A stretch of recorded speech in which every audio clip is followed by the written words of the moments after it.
Assalamualaikum warahmatullahi wabarakatuh. Apa kabar semuanya? Semoga kita masih diberikan kesehatan oleh Allah Subhanahu wa taala. Baik, gimana nih rasanya kita harus stay at home? Nah, tetap stay at home ya. Karena jika kita stay at home dan social distancing, maka kita akan memutus tali rantai penyebaran virus COVID-19 ini.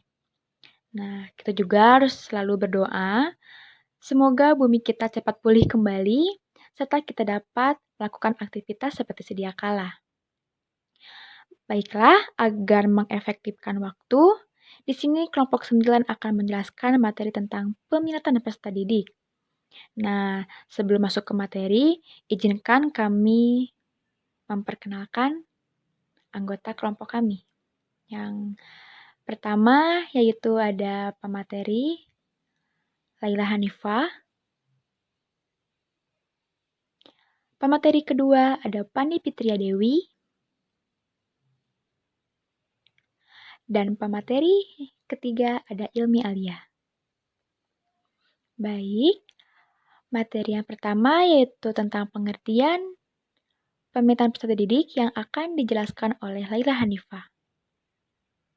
Selamat menyaksikan semuanya. Baik, materi yang pertama saya akan menjelaskan tentang pemetaan peserta didik. Pemetaan peserta didik adalah suatu proses pengambilan keputusan atau keahlian peserta didik dalam bidang keahlian yang didasarkan atas pemahaman potensi dirinya. Nah, pada saat ini kita menggunakan kurikulum 2013 yang artinya peserta didik itu dididik untuk mengembangkan potensinya agar potensinya itu dapat berkembang dan dapat menentukan untuk masa depannya. Didik juga dapat diartikan sebagai suatu proses pemilihan dan penetapan peminatan peserta didik pada kelompok mata pelajaran atau bidang kompetensi keahlian yang ditawarkan oleh satuan pendidikan. Misalnya, dalam sekolah menengah atas ada 3 pilihan, yaitu IPA, IPS, atau bahasa. Jika kita mempunyai potensi yaitu misalnya di bidang IPA, maka kita memilih bidang IPA. Begitupun berlaku pada jurusan yang IPS ataupun bahasa. Kita sebagai guru BK harus mengetahui potensi yang dimiliki oleh peserta didik, agar peserta didik dapat menentukan karir untuk masa depannya. Nah, baik, pengertian pemetaan peserta didik telah saya sampaikan. Selanjutnya saya akan menjelaskan tentang tujuan pemetaan peserta didik. Jika telah paham apa itu pengertian pemetaan peserta didik, maka sekarang saya akan menjelaskan tentang tujuan. Tujuan peserta didik yaitu guru BK dapat membantu untuk menentukan karirnya di masa depan yang sesuai dengan potensi yang dimilikinya. Menurut Brown, pengambilan keputusan karir adalah sebuah proses yang tidak hanya meliputi pilihan karir, tetapi melibatkan proses membuat komitmen untuk melaksanakan tindakan yang diperlukan untuk melaksanakan pilihan tersebut. Nah, mendasar pada definisi Brown, jadi proses pengambilan karir tidak selesai hanya pada seseorang telah memiliki karir yang dia minati. Kita sebagai guru BK harus membimbing dia dan mengetahui potensi yang dimilikinya, serta minat yang ingin dia kuasai untuk menentukan karirnya, sebelum dia menentukan pendidikan yang lebih atas. Tujuan pemetaan peserta didik telah saya sampaikan. Selanjutnya, materi yang akan disampaikan yaitu tentang langkah-langkah pemetaan peserta didik yang akan disampaikan oleh teman saya yaitu Pani. Untuk Pani, dipersilahkan. Oke, terima kasih Laila.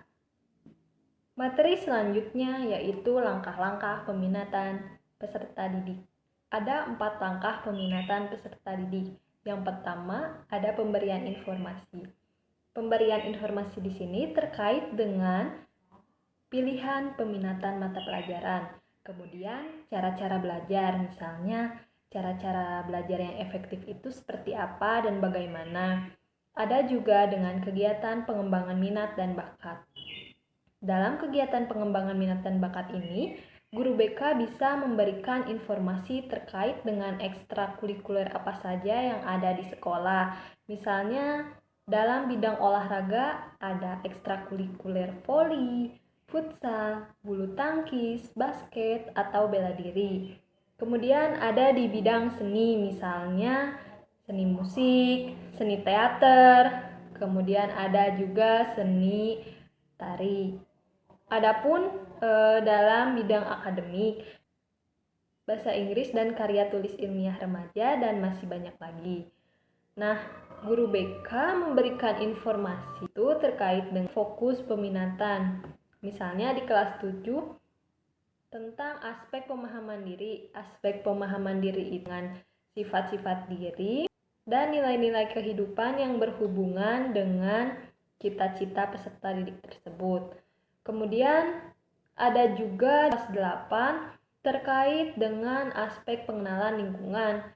Aspek pengenalan lingkungan ini yaitu lingkungan pendidikan dan pekerjaan yang berhubungan dengan mata pelajaran.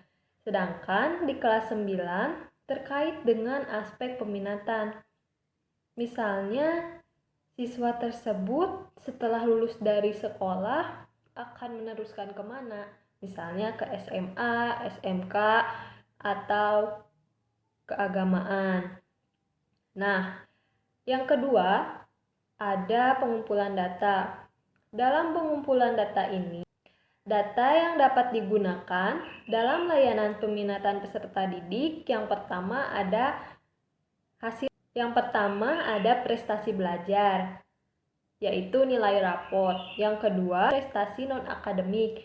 Misalnya, peserta didik mengikuti lomba di bidang olahraga dan seni. Kemudian, mendapatkan juara di bidang tersebut. Yang ketiga, ada nilai ujian nasional. Yang keempat, ada cita-cita peserta didik. Yang kelima, ada perhatian orang tua. Dan yang keenam, ada potensi diri yang dimiliki oleh peserta. Kemudian, yang pertama itu kan pemberian informasi. Yang kedua ada pengumpulan data. Yang ketiga ini yaitu penetapan dan pemilihan peminatan peserta didik. Dalam penetapan dan pemilihan peminatan peserta didik, mempertimbangkan potensi diri yang ia miliki dengan cita-cita yang ia inginkan, kemudian prestasi belajarnya, prestasi non-akademiknya, lalu minat belajar dan perhatian dari orang tua. Dalam penetapan dan pemilihan peminatan, peserta didik harus membicarakannya kepada orang tua. Nah, apabila terjadi kesulitan atau ketidakcocokan antara pilihan peserta didik dan orang tua, maka bisa dikonsultasikan dengan guru BK ataupun konselor. Kemudian yang keempat, itu adalah monitoring dan tindak lanjut. Guru BK, wali kelas, dan guru mata pelajaran sama-sama berkolaborasi untuk memantau perkembangan peminatan peserta didik, khususnya berkenaan dengan pilihan peminatan peserta didik tersebut. Dalam perkembangan dan permasalahan peserta didik dalam mengikuti program tersebut, perlu diantisipasi, dievaluasi, dan ditindaklanjuti oleh guru BK, wali kelas, dan guru mata pelajaran. Baik, sekian presentasi dari saya. Terima kasih. Baik, terima kasih kepada Pani karena telah memaparkan materi tentang langkah-langkah peminatan peserta didik. Maka materi yang terakhir yaitu tentang rekomendasi peminatan peserta didik yang akan dijelaskan oleh Saudari Ilmi. Saudari Ilmi, dipersilahkan. Baik, terima kasih kepada Laila. Nah, di sini saya akan menjelaskan tentang rekomendasi peminatan peserta didik. Apa sih rekomendasi peminatan peserta didik? Setiap berakhirnya tahun ajaran, guru bimbingan dan konseling atau disebut dengan konselor membuat rekomendasi peminatan bagi setiap peserta didik yang dinyatakan lulus sebagai bagian dari keterangan tentang diri peserta didik.